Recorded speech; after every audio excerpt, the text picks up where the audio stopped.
தாய் தமிழ் உறவுகளுக்கு வணக்கம். பாஜகவுக்கு நல்ல காலம் பிறந்தது.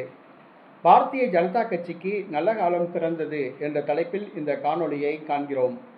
பாரதிய ஜனதா கட்சி கடந்த பாராளுமன்ற தேர்தலில் அண்ணாமலை தலைமையில் சந்தித்தது. 12% அதிகமான வாக்குகளை பெற்றது. பாஜக தமிழகத்தில் தனக்கென ஒரு இடத்தை பெற்றது.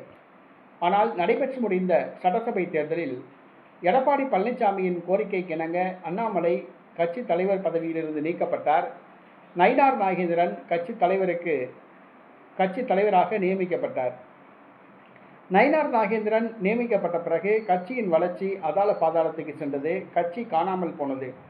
27 தொகுதிகளில் போட்டியிட்டு ஒரே தொகுதியில்தான் பாஜக வெற்றி பெற்றுள்ளது.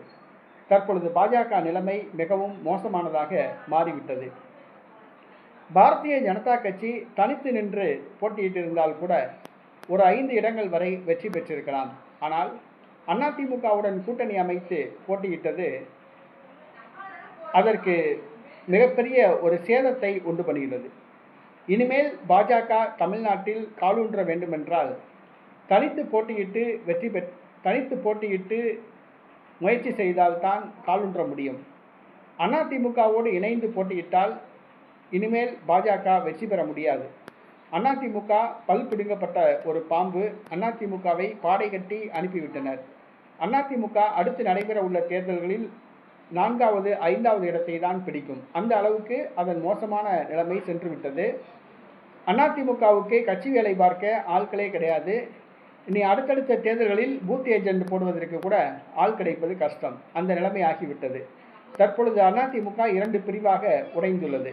ஆக இனி வருங்காலங்களில் பாரதிய ஜனதா கட்சி தமிழ்நாட்டில் வெற்றி பெற வேண்டும் என்று சொன்னால் தனித்து போட்டியிட்டால்தான் காலூன்ற முடியும். தாமரை தமிழகத்தில் மலரும். பாரதிய ஜனதா கட்சிக்கு ஒரு நல்ல காலம் பிறந்துள்ளது. அது அதிமுகவை கை கழுவி விட்டு தனக்கு ஒத்து வருகின்ற கூட்டணி கட்சிகளுடன் தனது தலைமையில் தனியாக தேர்தலை சந்திப்பதுதான் நல்லது. அதிமுகவோடு இணைந்து இனிமேல் கூட்டணி வைத்து போட்டியிட்டால் தமிழ்நாட்டில் தாமரை இப்போது மட்டுமல்ல எப்போதுமே மலராது.